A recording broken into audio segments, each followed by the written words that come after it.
Coming up on today's show, we're going to react to Field Yates' new 2-round mock draft, in which I think he made 2 great selections for Denver. But really quickly, we are 83 subscribers away from 34,000. So if you have not yet subscribed, please scroll on down and click that sub button.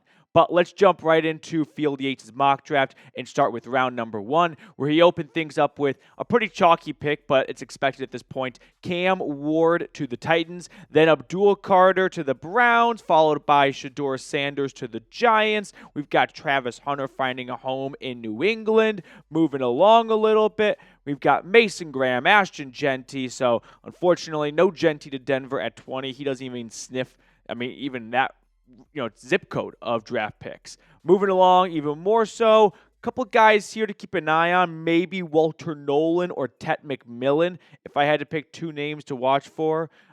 Moving on to 13 to 16, though, Tyler Warren would definitely be a very fun target for the Broncos, but he goes a few spots before Denver. No one else really seems to have a good connection to the Broncos' draft needs. And as we make our way towards pick number 20, you've got an offensive lineman going. That's not going to happen to Denver. Matthew Golden is definitely a possible target, along with Malachi Starks, although with the Talanoa Hufanga signing, probably not so much anymore.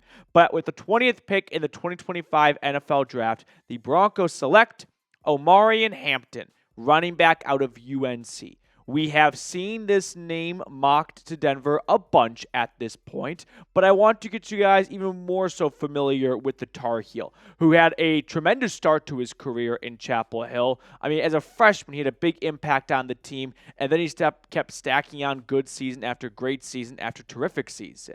Now, he's 6 foot, 221 pounds. Remember that, because that puts him in a very unique bucket, along with a nice 4.46 40-yard dash. Now, my compliment sandwich for him, pro, he runs with violence, and he's always looking and fighting for that extra yard. Con, he doesn't have a tremendous amount of tape out there in the receiving department, but a lot of times in college football, running backs don't get to showcase their receiving abilities because a quarterback does not go through their progressions well enough, and they tend to throw it to the first or second guy in the read, and the running back tends to be the 4th or 5th option, which they hardly ever get to. So that's not too big of a concern for me. But the guy is 220 pounds, and he moves like a bullet. So let's look at a very small and unique class he is in. Running backs at the combine weighing in over 220 pounds and ran a sub 4.5 40-yard dash. You can see in the last 10 years, it's not a very long list. 2 players did it this year, Omarion Hampton and Quinshon Judkins. Last year, Isaac Guerendo, who was drafted by the 49ers, did it. Then you have to go all the way back to 2020 when Jonathan Taylor was able to accomplish this. Before that, I think this guy's kind of good. Saquon Barkley. And then you've got some, misses in Kalen Ballage and Derrius Guice. But Zeke had a pretty strong career, I'd say. So not bad company to be in. A lot of times when you see the bigger running backs, you're like, oh, they're just a goal line back. And Moose is here right now, and he kind of knows that from Audric Estime, a Notre Dame running back who was built big, right? Didn't have the long speed. Hampton's kind of like Hannah Montana, best of both worlds. He's got the size, and he's got the speed as well. I'm not going to try and sell him off as like a gadget player who has, an incredible amount of quickness and fluidity to his game, but he can still hit the hole hard, and with that burst, get to the second level before you can get an arm on him. My prediction right now is Omarion Hampton, you are a Denver Bronco. Asterisk as long as he's available at 20. When you're picking at 20, beggars can't be choosers. So if the Cowboys really want a running back and Genty's going to like the Raiders or something like that, they might reach on Hampton. That would kind of be a Jerry Jones thing to do just to get a jersey seller after going with a lot of offensive linemen as of late. But if Hampton is there, I believe he is going to be the pick for Denver. Now, before we look at the rest of this mock draft, Make sure you are subscribed to the channel leading up to the NFL draft. We're going to be live for day 1 and hopefully day 2 and 3 as well. And so the more subscribers we get, the more studio space I can get to get you guys live Broncos draft content. We're going to have picks in faster than the folks on ESPN will. So if you want to know the Broncos pick as soon as it's available, make sure you are following our coverage. Let's move along a little bit in this Field Yates mock draft, and I'll highlight a couple of names that Denver passed on that I could see the Broncos having interest in. So we'll pause it right here and talk about the Chargers pick at number 22, tight end Colston Loveland. This one has Harbaugh written all over it. I feel like the decision between Hampton and Loveland will really boil down to, at least I'd hope, and this is what I tried to ask Sean Payton at the Combine, and he kind of just bitch slapped me. What is best for Bo Nix, right? Is it to have an A-plus running back or an A-plus tight end? My preference is running back. But if if Payton feels like, hey, we got to really improve the tight end position for Bo to reach his full potential, then Loveland could be a great option. Signing Evan Ingram, I think, gives you a little bit of breathing room to not make this such a priority in round 1 of the draft. So moving on, let's check out 25 to 28. I don't see them going offensive line. Pretty much everyone's locked up except for Luke Wattenberg, but there's not a lot of good centers in this class. James Pierce, if they want to just kind of go with the best player available mindset, but they're great at edge. I will add Derek Harmon, though, as a great option for the Broncos. I know they re-signed DJ Jones, but after Jones, there's not a great rotation of young up-and-coming players. Like Matt Henningsen, 7th-round pick out of Wisconsin. He's not really taken that next step, and I don't think there were high expectations for a late day 3 pick. Remember Ioma Wazuike from Iowa State, who was suspended for a full season for gambling? So he's back, and I don't know what Denver's outlook on him is, but there's really just not a lot growing in the trenches when you got 30-year-old defensive tackle and a near 30-year-old defensive end in Zach Allen and John Franklin Myers. I think Harmon could be a great pick in round 1 as well, and then you circle back to running back in round 2. And then to round out the first round, I mean, Nicky Minwari, a safety, would have made sense before they signed Hufanga. Now, with the investment they made in him, that seems like overkill at a non-cornerstone position. One name that I could see Denver kicking the tires on is Luther Burden, who went to the Raiders in this mock draft after Las Vegas traded back into round 1 with their foes, the Kansas City Chiefs.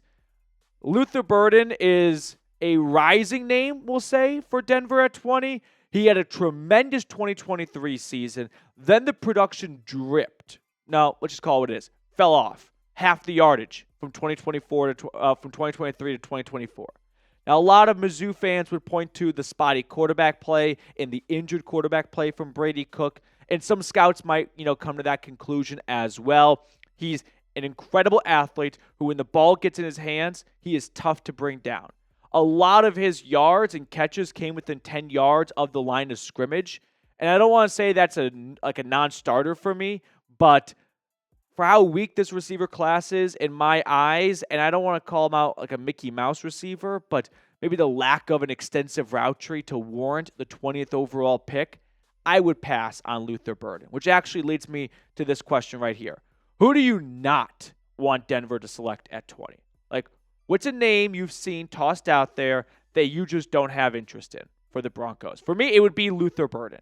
So scroll on down, give me your reply in the comment section. On to round number 2. It's always fun when, the gurus, if you will, do a 2 or 3 round mock draft, give you a little bit more to chew on. So moving along here, no one really jumping out. Kenneth Grant could be someone. I mean, a lot of these names you can kind of talk yourself into. Emeka Ibuka, but then again, these are all guys going before Denver in round number 2. If they don't go running back in round 1, Quinshon Judkins or Travion Henderson, the 2 Ohio State backs, could make some sense in the second round if they fall to Denver. None of these guys really, spark my interest all that much. Same goes for the next crop, except for Elijah Arroyo, the tight end out of Miami, who goes to Denver at pick 51. So let's pause here and get you guys familiar with the Hurricanes tight end, who was a 4-star recruit coming out of high school in Texas. He had a nice had a memorable life journey, if you will, from Miami originally, or from the Miami area, Florida, moved to Mexico, then moved to Texas and played some good high school football there, and off he went to the U, where he played his entire collegiate career, which in this day and age feels so rare to say. We'll start with the size, 6'5", 250. So that's a presence right there.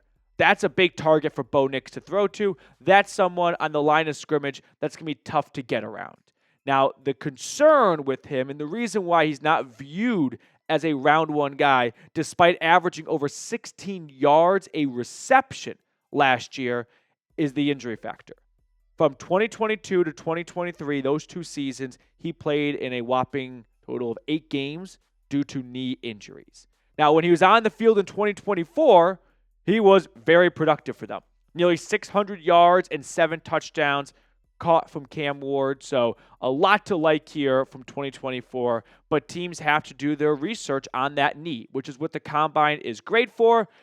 I didn't hear any extreme red flags come out from the combine regarding his knee, but that stuff doesn't really become super public unless it's really, really bad. Like Abdul Carter having a stress fracture in his right foot. That became public. So if Denver can get past the injury factor, we're looking at someone who's a great route runner, who would be an excellent receiving target. He kind of plays that modern version of a tight end where, sure, he's rough around the edges when it's run blocking stuff, but every tight end in 2024, 2025 is going to be not a stout run blocker because they're not asked to do that in college too much.